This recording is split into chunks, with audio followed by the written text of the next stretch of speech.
Good morning. I'm David Plazas. I'm the Opinion Engagement Editor for the Tennessean, and today we have the pleasure of having Christiane Buggs with us to talk about her candidacy in the School Board District 5 race here in Nashville.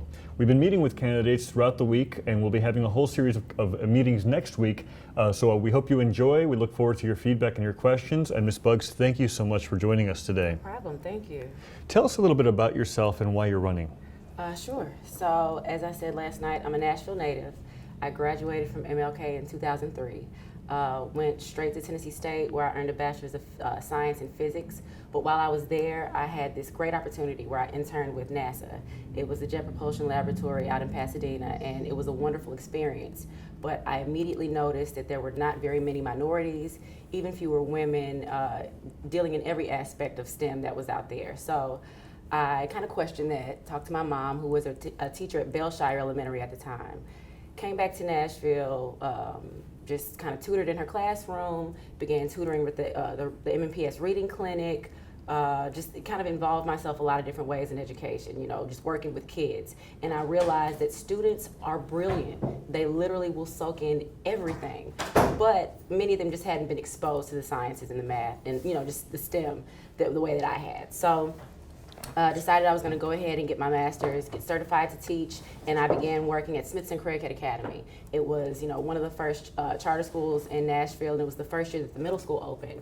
So I was able to kind of learn, I was able to work with students. I had a 6th grade boys classroom, which was fun, lots of fun. But then I moved on to Neely's Bend Middle School and worked there for years until we were taken over by the state, by the Achievement School District. And again, I was just really frustrated that I didn't even know that we were considered underperforming. I didn't realize that this was even possible, didn't understand the policies that allowed it to happen. So began hanging around policymakers, went to the Capitol, kind of sat in on those subcommittee meetings, sat in on school board meetings, just trying to kind of understand the process. And the more I asked questions, the more I sat there, the more I realized many of these policymakers in education don't have any education background. They don't have the perspective that I've kind of developed. They don't have the understanding of the day-to-day happenings that are because of policies. So I thought, you know what, after much prayer, after talking to a few people and then telling me I shouldn't do it, I decided I was gonna run because I love students and I see where we can make public education more supportive. We can pour more effective resources into them, and often we don't. We miss the mark, and it has devastating effects, you know, long-term effects. So that's what kind of sparked me to run. You know, it wasn't one thing, it was a combination of, I guess, just life experiences. Sure, now there are 4 candidates in your race. It's an open seat. How do you differentiate yourself from the other candidates? Again, I'm a teacher. I am the educator that has been in the classroom. I've been a leader and an advocate for students in a lot of different ways. Like I said, I worked with the MNPS reading clinic. I was a coach. I was the athletic director of my school. So I've dealt with policies in many different ways. I was a team leader, for my grade level team. And now in my current role at Tennessee State, I still work with students. I'm the assistant director of TRIO, and it's a program that we have that's completely focused on college readiness.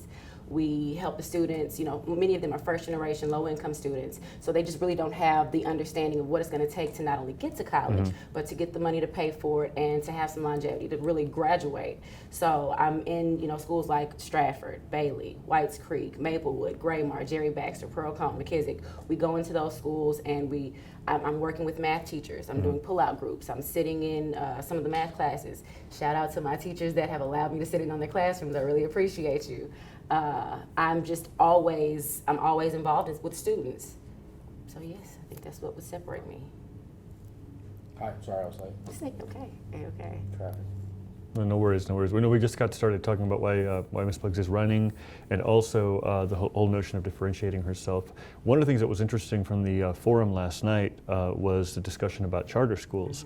And you talked about being in a takeover school, and talk a little bit about your philosophy when it comes to charter schools and working with traditional public schools. Okay, so I'll start with my experience at Smithson Craighead.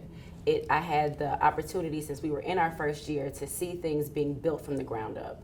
There were a lot of changes that happened, and I kind of got the idea early on that the reason that we were in a charter school, the reason it was considered a charter, is because there were some for lack of a better phrase, experiments. There were some ideas about education that we wanted to see if they would work. We wanted to see if the gender-focused classrooms, the all-boys classroom versus the all-girls classroom, if they would help for these students to succeed or help support these students' success. Because 95% of our students were free and reduced lunch, and they were below basic in at least, I think it was 3 out of the 4 subjects. So we had a lot of supports to give. The unfortunate thing about the situation there was that many of us were very new. We had a lot of first-year teachers. We didn't really understand maybe the vision of the school. We knew the mission and we knew what we wanted to do, but didn't really come together to be able to do that. So I think about charters in that, many charters in that same way. They've seen a need, and their job is to find something that will separate them, find the silver bullet solution. And unfortunately, I don't think that there is a silver bullet solution, but I appreciate that there are different styles of schools for different students. And that's the same way I look at a magnet school. At MLK, I had a different experience than I would have at my traditional zone school. I was zoned for Whites Creek. I don't know, I can't say, because I never went to Whites Creek, I can't say that it was better, but I know it was different, and I know my parents thought that it was best for me. So I appreciate that option, and I think the charters do the same thing. There are some that are really focused on behavioral norms, making sure that what we may consider bad behaviors are replaced with socially acceptable behaviors, good behaviors, learning the different structures that they have in place. Some may be focused in a specific subject area. They may be focused on STEM. They may be focused on literacy, and everything that they do in that school will reflect that. One thing that I think kind of frustrates me when I hear this question is that we do tend to forget about the traditional public schools. Charter schools are like magnets. They service a different need. They service a different student. Parents see that as another choice. They see that as another option, and they should have that. But we need to make sure that we are still pushing resources into those traditional zone schools that don't have that support, that aren't allowed to kind of experiment and try out different things for students. So if we could really focus on what is working best for each type of student, what is it that this school is good at doing and that they're sharing, and then what is good about this type of school and what are they sharing, and just if we could just collaborate more, if we could talk more. Well, speaking of communication, you said that when you were teaching at Neely's Bend, which was, I'm sure, a priority school when you went there, and remained a priority school, and then became designated for the ASD takeover. Can you talk a little bit about what your experience was then, and perhaps what the failure of leadership was, and what the failure of Metro policy was that prevented you from engaging in a knowledgeable way about fixing the nature of being a priority school, and how that has shaped your understanding of what being a school board member would be like? Sure. That's a lot, but I think I remember it. Okay, I was there for 3.5 years. When I first got there, we weren't on the priority list. We weren't there until we didn't find out we were on the list until August of that last year. So I'd spent 2.5 years there and didn't realize we were considered underperforming. I knew what I thought the culture of our school, how we might be able to improve it. I knew that there were some gaps, but I looked around and I saw a lot of dedicated teachers, a lot of experienced teachers, a lot of level 5 teachers. I saw a lot of parents that wanted to help, and I saw a lot of students that had a lot of questions. I had a lot of ELL students, I had a lot of transfer students, but so I saw everything that I thought meant that we were going to be supported to be a good school at some point, but I didn't know we were underperforming. When I found out, again, yes, I was frustrated because I didn't even realize it was possible, didn't understand the policies that surrounded it. So I think our leadership definitely could have done a better job of just kind of letting us know where we were and continuing to encourage growth in those areas. I know our literacy scores were not as high as we wanted them to be at the time, so kind of pushing that a bit more. We did have a literacy focus, but it just wasn't communicated to us the type of dire need our school was in.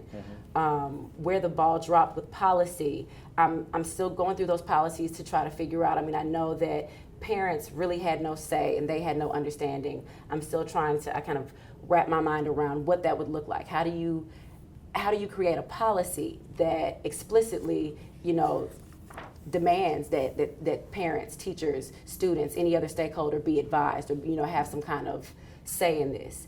I don't know what that looks like, but that's definitely something that I thought was missing from the process. So one of the things that makes me curious as somebody that doesn't spend much time in a classroom is we've tried to put in place all of these measurement processes, hopefully designed to give a teacher the ability to understand where each of their students are relative to the expectations that the system as a whole has and what the capabilities of that individual student has to grow.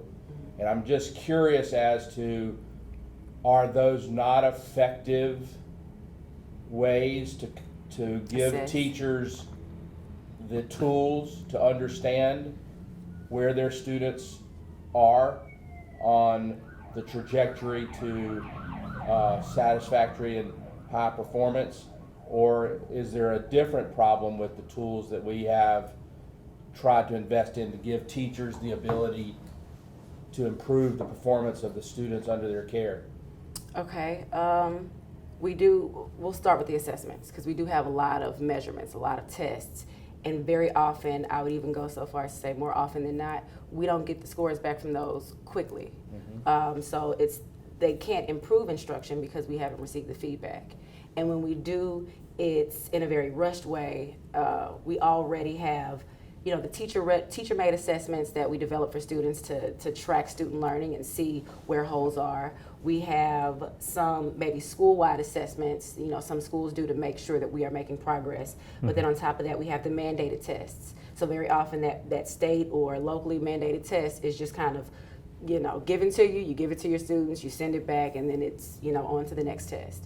So I think being more responsible for giving us the feedback, because then it will improve our instruction. And we've kind of gotten away from the idea of a pacing guide. So I'll explain it like this. As a math teacher, let's say that I have 20 things that I need to teach, 20 standards. One may be adding fractions, one may be subtracting fractions, one may be equations. So there's going to be a set way that I teach these skills. I don't just teach all 20 at once and then just keep reteaching. I slowly teach one and then add the other and keep building. Many of the assessments that we give may cover the entire year, so they don't give accurate feedback when we do get feedback. So it doesn't help the students, it doesn't help us. In fact, at the end, all the students can say is, we didn't learn this. Well, yes, it's August and you won't learn that until December, so that's another issue. With the different programs that we've put into place that have certain resources attached to them, we don't have any longevity. So I don't know how to use it, and when I do get the hang of it, it's gone. So I think making sure that when we implement a very data-focused program, we add some resources that data has proven will be helpful, that we make sure we keep at it, because students need consistency, and all they keep getting is inconsistency because someone somewhere got a bright idea and wanted to try it out, and it didn't work in a year, so let's try something else. Tell me how you would relate that experience to what you specifically would do as a school board member. I will always advocate for consistency, to making sure we are being very fluid and yes, be very flexible, but keep some consistency. So policies that allow for principals to have to be in a space more than a year, because sometimes they need to be able to learn the community, learn the school, learn the culture, and even maybe pair up with someone in a similar school to understand the type of vision they should have for that school. Consistency in the standards that we teach. For a couple of years, there was a big issue between teaching the state standards and teaching Common Core standards. We kept hearing as teachers we were going to be tested on Common Core, but we kept the same, TCAP, Tennessee standards test. So just consistency, advocating for policies that encourage consistency, and then realistically using my, status as a community leader, to make sure that I'm making those connections for people and advocating for them. Mm-hmm. Let's talk a little bit. We have a new director coming in on July 1st, Dr. Joseph. What are your early impressions of him and how he might refocus, redirect the school district? I was, dare I say, excited when I sat in on that forum. I knew when I walked out of Maplewood that day that he was who I would hope would be hired. He has the classroom experience, the principal experience, the assistant superintendent experience and then superintendent experience. He literally has been at every stage in a school to understand why it should thrive. And as of late, seeing him in our city so much, and he's not even moved here yet, he hasn't even started, that's just refreshing, and it's exciting, it's hopeful. I sat in on the principal meetings for Kirkpatrick, Napier, and that other school, Warner Elementary. So I sat in on those principal meetings, and the idea of making sure that you're not just hiring a principal to fill a slot, you're hiring a principal that will fit a school. You're hiring a principal who relates to the parents that are on that panel, relates to the teachers, understand the needs, and is ready to support. I think that's a great idea, and the fact that he came up with that kind of within the first couple of weeks, yay, Dr. Joseph, we appreciate you. So yeah, I'm just excited. So the present school board has taken that as a big victory for its members. From your vantage point as a citizen, how would you rate the current school board? I mean, this is obviously a really important decision. This is Definitely their most important decision to make, but overall, how would you evaluate their success? Over the past, I guess, 4 years? Over the past 2 or 4 years, yeah. Okay. So I was one of those community members that was disappointed last year when we ended up with no superintendent. As a teacher, I was disappointed last year when they didn't decide to sue the state for the BEP funding. But as a human, as a student advocate, I appreciate their different perspectives, and I appreciate that they are always willing to stand up for whatever it is their constituents have said or whatever their personal and professional beliefs are. So I hear all the time that that they have argued. I think when you're talking about the well-being of students, the well-being of children, there should be a lot of discussion. There should be questions that are raised. There should be questions that are asked. So I appreciate that those different perspectives and those different people are constantly willing to go to bat for students. There's definitely been room for improvement, room for growth. So if I have to give them like a thumbs up or a thumbs down, I would definitely give them a thumbs up, especially considering this recent hire. But I was one of those people that in the past just kind of shook my head at them like, come on guys. So. You mentioned the BEP lawsuit, and this time around last week they did decide to sue the state. Yeah. In the way that they made that decision, do you agree with the approach? Because one of the concerns, obviously, that this editorial board has certainly raised with Dr. Joseph this week was, should it have happened, after he got there? I would have hoped that they would have, included him in the decision making.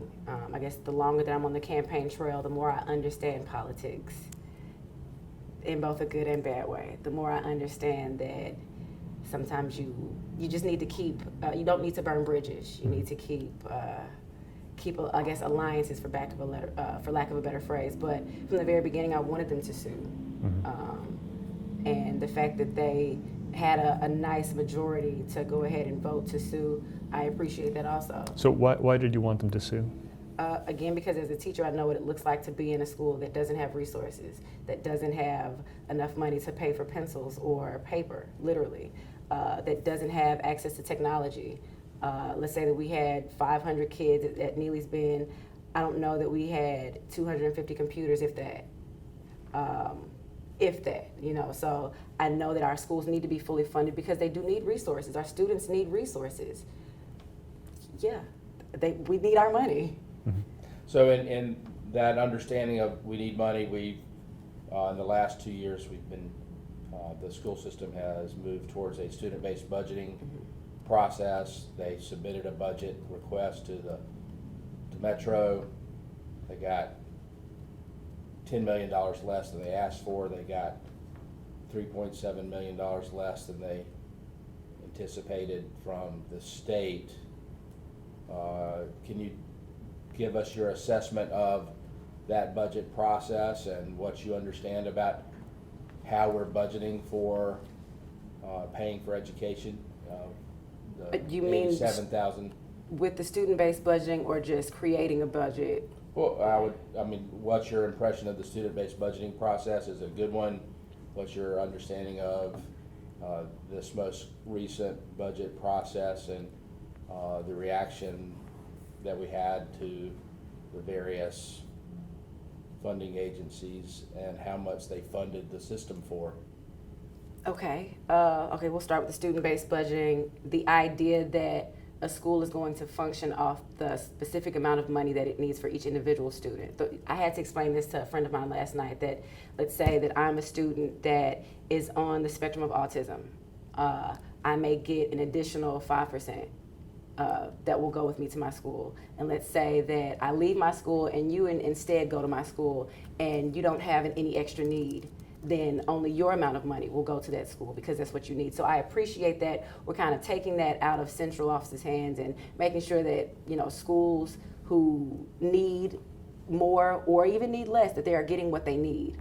So I appreciate that. As far as the budget process, I followed it. I looked at the city budget, and then I've looked at what I could access for the metro budget. And I mean, it's been my understanding that yes, it's, you know, a few percent lower than it has been in the past, but was still an increase from, you know, last year. I wish we could get, you know, I wish we could always just get more money for education. I think a lot of what's happening in our communities is a result of what's happening in education, but that's another reason why I wanted to be on the board, because I understand that that is one of the things we do. We look at the budget line by line and we either choose to accept it or choose to question it. So there will definitely be things that I want to be able to ask questions about. So that's kind of something I'm looking forward to. Speaking of thinking about the school system, from your perspective, what's the one thing you think that the school system does well today that you would not want to see changed if you got elected to be a school board member?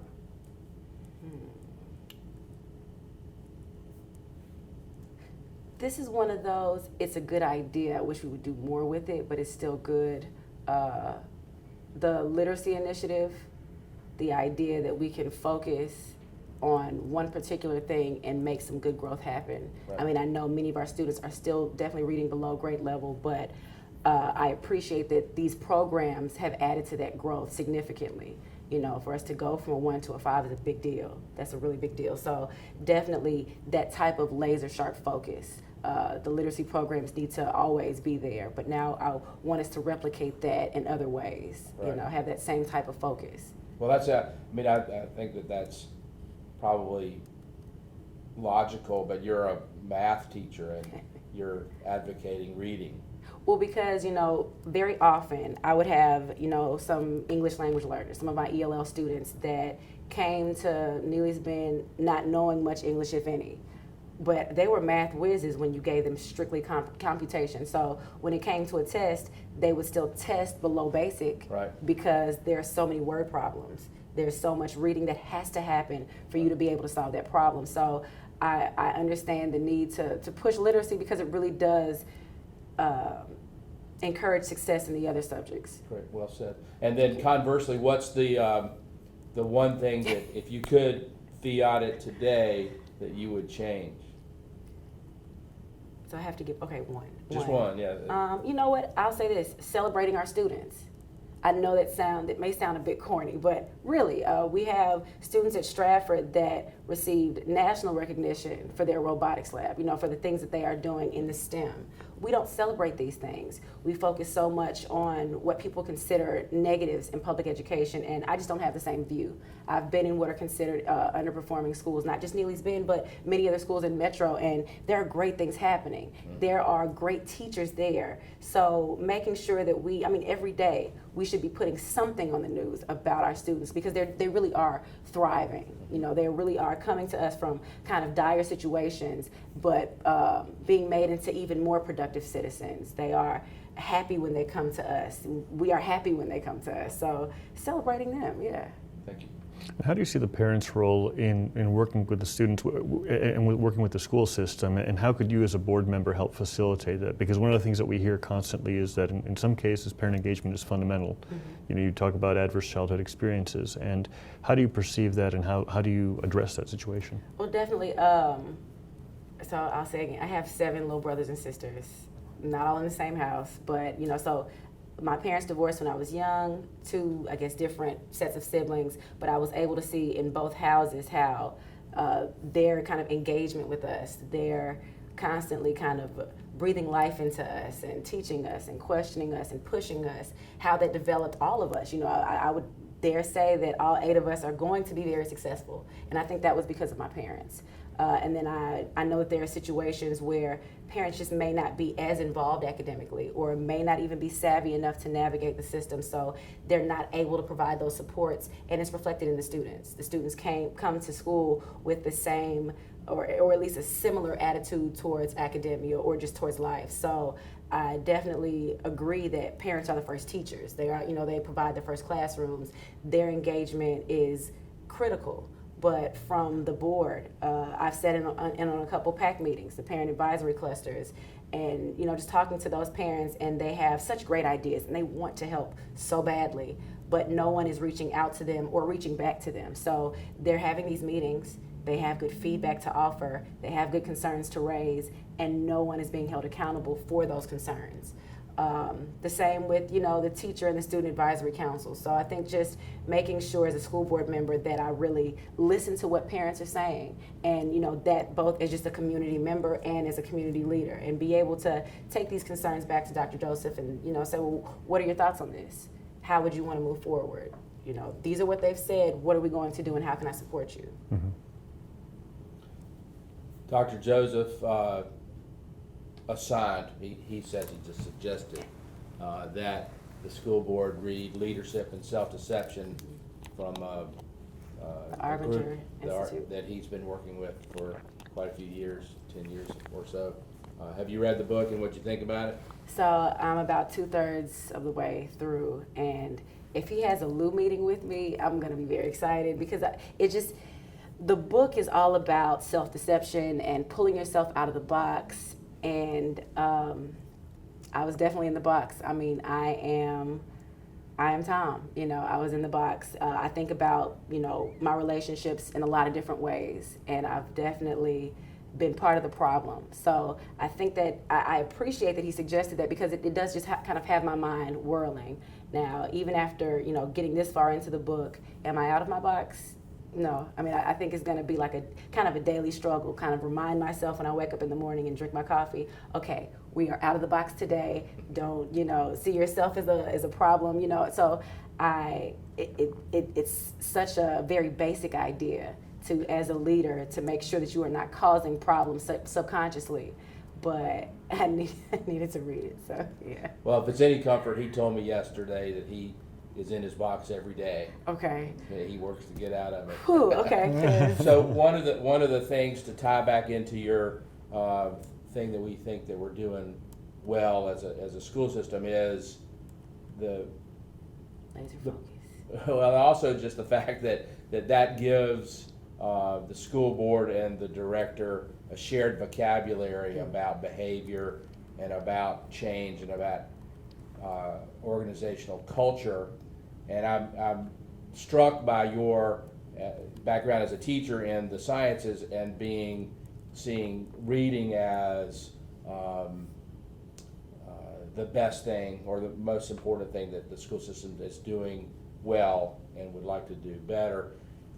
I had a interview and a meeting last week with Sister Sandra Smithson, and one of the things she talks about is the vocabulary of learning, which is broader than just ELL. It talks about a culture of poverty that,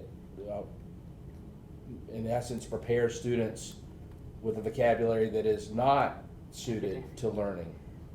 Academic vocabulary. If you know her position. Can you sort of think about how what the school board can do, what policies the school board can have to create a better vocabulary for learning in the system? You mean like encouraging the use of it just sounds to me like, one of the major problems that we have in performance is the fact that our language skills, our vocabulary does not suit our students to be able to achieve at a level that the academy, the school system, expects achievement, and we talk about it in many different ways. And I'm speechifying at this moment, but it seems to me that the biggest problem that we have is a lack of learning vocabulary amongst too many students. Okay, so there are two things there. I'm going to go back to collaboration. I remember a principal once saying to me, there's often more difference in teaching style, in two classrooms that are next to each other than between schools. And that was very true. So I could be teaching next to another 7th grade math teacher and be using a certain type of vocabulary to explain fractions or equations, and she'd be using a totally different one. So if for some reason one of her students came to my class, they'd be confused simply by the words that I used. So making sure that we collaborate and we are as subject teachers talking to each other and discussing the type of vocabulary we need to expose our students to. That's very, very important. There may be some ways, that whole flip, turn, change, things like that, just kind of catchy academic words we use. But then there's also the idea of modeling for students. I'll say every day, my last year of teaching was my best because I completely bought into the idea of modeling everything that I wanted my students to do. So if I didn't want them on their phones, I couldn't have mine out. I couldn't be on it. It was painful, but I couldn't check anything. If I didn't want them to interrupt me or interrupt their classmate, I couldn't let anyone come into our classroom and interrupt them. I would ask them to hold on because students needed to know that I was doing what I was asking them to do. So that's true for the language that I use. So even, I used to be a fan of code switching, but I can't do that. I have to make sure that I'm using the type of language that I want them to use. Right. I have to describe things the way I would want them to describe them. So. Can you explain to me what code switching is? Sure. Where the way I speak in one setting may be different than in another. So the way I speak to friends, my sorority sisters, may be very different than the way I speak to my principal or the way I speak to Dr. Joseph or anyone that I deem I have a professional relationship with. But yep, gotta use the same language at all times because you might slip up. So yeah. In terms of bringing people together, unity was a big theme of the forum last night. Unity is a big theme that Dr. Joseph has certainly brought. How do you see yourself working maybe in unison or at least in collaboration with fellow board members? If you're elected, you'll be one of 9 voices. And sometimes a wise superintendent told me one day that if you have a board of 9, I only have to count to 5, essentially. Touche. Again, I have 7 younger brothers and sisters, and I haven't had to choke any of them yet. So I think I work well with others. Our school thrived that last year because we all banded together. We were able to admit when we didn't know something. We were able to admit when we just needed to agree to disagree. And we always made sure that we kept our students, kind of in focus. So, okay, this may be a lesson that I really want to do, but did it give me the results we needed to? If it didn't, then I need to let go of it. And I need to take on, your way of thinking. Right. When you think about the whole idea of grading for mastery, where you have to switch in your mind the idea that you can't give out zeros because then students can't recover from it. Many of us wanted to fight that for a while, but we had to learn to agree to disagree. This was the policy that was in place, and we couldn't fight that. So I think making sure that I always remember that students are my main focus. My pride is not. Making sure that I always defer to my constituents and ask for their opinions and their concerns. And then make sure that I keep in mind that these other board members may have a different perspective, but that their goal is also students. I think we can, if nothing else, come to a good compromise. And when there are times that no compromise, should be made or is readily available, then we have to look at data. We have to look at student concerns, student ideas, and then go with the one that fits them best. Mm-hmm. I just want to highlight one of the things you rolled out in that response. You're discomfited by the fact that a 50 is the lowest grade that you are allowed to give a student. Why did I mention that? Okay. Yeah. Well, I think it's something that most Nashvillians do not know that we have as a policy within the school system. That talk about it. That a 50 is the lowest grade that a student can get. Is that a good policy? I mean, now that you're not teaching in the school system, you're striving to become a policy maker. Is that the kind of policy that you think is beneficial? Is beneficial to reaching the goal of helping these young children grow and prosper within an academic setting, or not? It definitely is. So. Okay. that last year I was the Grading for Learning ambassador. No, I'm sorry, the last 2 years I was Grading for Learning ambassador for our school. So I went to the trainings to understand it. And it's not such a focus on the grade. The issue is we are grading for mastery. So if I give you a test on fractions, you don't do well, you get a 25 on the test, it will take you forever to recover from that 25. I mean, you will be discomforted. I mean, you will be scared. You know, your grade is shot. But if you don't do well, and then instead of allowing you to move on, I reteach you or teach you in a different way and then reassess you, and this time you get an 85. That is the grade that sticks. We are simply teaching students to make sure that they master content, not to make sure that they do well on a test. Right. So they master that content, their grade should reflect that mastery. I think for many of us, the school of thought was, how we were taught. And we were taught to, do what the teacher says do. Mm-hmm. If they assign you something, you do it out of respect, but not because you understand it. With this line of thinking, the grading for mastery, grading for learning, you are doing homework as a practice. So it should not reflect poorly on your grade that you don't do it because you may not have known how to do it. And that's what we're seeing for many of our students. They're not doing it, they're not doing their homework to be disrespectful. They are not doing their homework because they don't know where to start. They don't know what to do. So instead of being in the box with them and being frustrated and thinking that was a personal attack, I instead look at that student and say, all right, you didn't do it. Talk to me about why you didn't do it. Did you understand the instructions? Did I explain it to you well? And I think we get a lot more buy-in from students when, a 50 is still failing, but you can recover from a 50. If you don't turn in any work that first 9 weeks and you get a 50 and you all of a sudden decide that you want to put it into overgear, you can recover and you can still pass for that semester or that year because we can bounce back from that, So it took me a while. That first year was rough, but that second year I was all in. Like, okay, I get it. Reteach and reassess. You've gone through the experience of Neely's Bend. Have you been back since it was taken over as an ASD school and evaluated what they're doing differently and whether you think it's a good changes, bad changes, or wait and see changes? I went up once to see a friend of mine that was still teaching, but it was after school, and I know what her thoughts were, but I don't know. I'm kind of anxious to see the new TVOS scores just to kind of see. Mm-hmm. I know my principal, Dr. Barbara Malsby Springer, was amazing. She was our last principal at Neely's Bend, and she completely changed the culture. She had this whole zone 0, zone 1, zone 2 thing. And as a middle school teacher, I'd always thought that was so elementary, but it was great. It provided a good structure for our kids. They understood the language we were using because it was universal throughout the school. And she had them very focused. And I know some of those programs haven't been implemented, but I just assume that they have a different structure. But yeah, I don't know much about what they're doing this past year. So you were in the news lately because of a residency complaint against you. Take us through that. What happened? And the question obviously that was brought up is that you voted in another district, but are representing District 5. Help us understand that, please. Sure. So I bought a house in District 1. I'd grown up in District 1 in the Bordeaux area, bought a house there. But before I bought that house, while I was working on a degree, I lived at the house in District 5. It was my mom's house. I knew it had kind of been willed to her from my grandparents.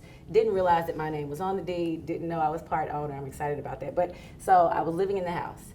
Voted that year in what I'd always considered the North Nashville district. It was during that time that Sharon Gentry and Ed Kendall had to run against each other, or right before that. So I just knew I was part of the North Nashville district. I buy the house in District 1. I live there. I always have roommates. My roommates end up getting married, getting pregnant, moving out. I can't afford this because I'm on a teacher's salary. I can't afford this house anymore, but I don't want to lose it, so I decide to rent it out. I go through a leasing company. I don't even meet the people that are going to be living in my house, but they live there. For all intents and purposes, I hate to admit it, but I guess I was kind of homeless because I was living between my mom and my dad's houses. My dad lived close to Neely's Bend, so once I got off work, I would kind of stay at work late and then just go to his house. Sometimes I would, weekends I might spend at my mom's house, but that was a very humbling experience. And then my mom said, well, the person that was renting out the house in District 5, on Fisk Street, she's moving out. You could move in. I'm like, okay, my little brother goes to MLK, which is literally up the street. He walks to school from my house. And she said, we'll give you a cut on rent if you'll just kind of help us out with him. I'm like, cool, yes, that's wonderful. So moving to the house in District 5, don't know how long I'm gonna be there. At the time, my fiance and I are considering me moving out of state. So anyway, I'm living in District 5, September 2014, everything is great. The summer comes, I have this new job at Tennessee State. I decide, I'm probably gonna stay here. So September 2015, I'm still here. Oh, it's a mayoral race. I know I want to vote for it's the runoff. So I know I want to vote for the mayor. I know I want to vote for some of the at-large seats. There's no council, contention in my district. So when I go to vote, I just vote. I mean, for the longest time, there's just no grandiose explanation. I just I never changed my driver's license, and I just didn't update my voter registration. I mean, for the longest, I was even still voting at my parents' house. That was my mistake, because at the time, I've never wanted to be a politician. I never thought about leaving a paper trail or covering my tracks. I just voted. And then a few months later, we decided that we're definitely gonna stay in Nashville. I, again, have done the research. I know that if I have kids, they're gonna go to McKissick. McKissick is in District 1. I just assume I'm in District 1. I start reaching out to District 1 organizations. I start reaching out to pastors and teachers and principals. And then I do more research and realize that I am barely out of District 1. I am in fact in District 5. Okay, that's fine, because I wasn't running against one person. It's not like I thought a board member was bad. I just thought there needed to be another teacher's perspective. So, all right, well, I'm gonna run in District 5. So I update all of my information, because I know that I'm gonna be here for a while. I'm planning on winning, so all right, 5th Street is gonna be my home for at least 4 years. And I run. And then I get this letter that says, it pulled my mom's records, my uncle's records, and I was just so confused, so this is what politics is. Okay, let's go. But I think the fact that, I'd been through a leasing manager, and he, is the property manager for that home in District 1. I literally haven't been there in 2 years. I have not touched, stepped foot on in that house or even on that property. The fact that I am part owner of the District 5 house, and yes, the tax information goes to my uncle, because before my grandmother passed, he was kind of the executor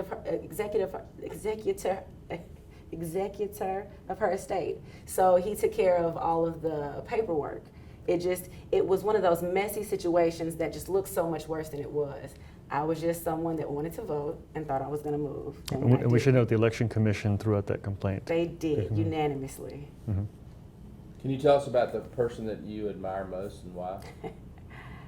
Yes, it would definitely be my grandmother, my mom's mom, Mary Alice Love. I think because she was so smart, she was definitely one of the smartest people I ever knew. She passed 2 years ago, and I think that's when I first started to learn so much about her. She'd grown up in Memphis, didn't really have many educational opportunities, actually decided on her own, to move in with her cousins so she could walk to school. She still had to walk 2 miles, but it was closer than where her home was. Came to Nashville, we're talking about the middle of the civil rights era. She was on her own, and she gains, a bachelor's, a master's degree. She literally pulls herself up by her bootstraps. She was the epitome of grace. She was so selfless. I mean, she held the position that I hold. She was the director of TRIO programs. And I hear stories from so many different people. I mean, I'm talking about men and women in their 60s and 70s, your grandmother would take off from work, she would take her lunch break, she would, spend time with me to tutor me. Her big thing was there were students coming in from Memphis, that was her hometown. They were coming in from Memphis and they didn't have basic math skills, and she was not gonna let them go back without knowing what they needed to know, without being able to make a future for themselves. And I think early on, I admired that so much, wow, you're still at work. Or, oh my gosh, you're opening your doors, your home to these children. So the idea that you are always selfless and you always think about other people definitely inspired me. But then, of course, just our personal relationship, seeing her as an African-American woman that thrived so much because she was relentless, she was resilient, she was gracious, she was beautiful. I mean, she was amazing. She was everything I could aspire to be. Thank you. Very good, very good. We're coming to the end of the interview, and I don't know if you have any additional questions. Would you like to address any issues that we haven't talked about today? No, I appreciate the opportunity to speak to constituents anytime I can. So I urge you to visit my website, buggsforschools.com, FORschools.com. Send me an email at bugsforschools@gmail. I'm sure I haven't answered every question that constituents might have, but if I don't know the answer, I will research it. I will find out. If your kid goes to a charter, a magnet, or a public school, I'm going to support them. So please support me. Sure. Any other contact information you'd like to give? Sure. My cell phone number, 615-525-5371. My email, my website. I think that's it. All right, good. Ms. Buggs, thank you very much. Frank, thank you. And Thank you to both. the viewers here on Tennessean.com, we appreciate it. This will be on replay very soon, along with other interviews as well. Please stick with us next week. We start again on Monday. Have a great day.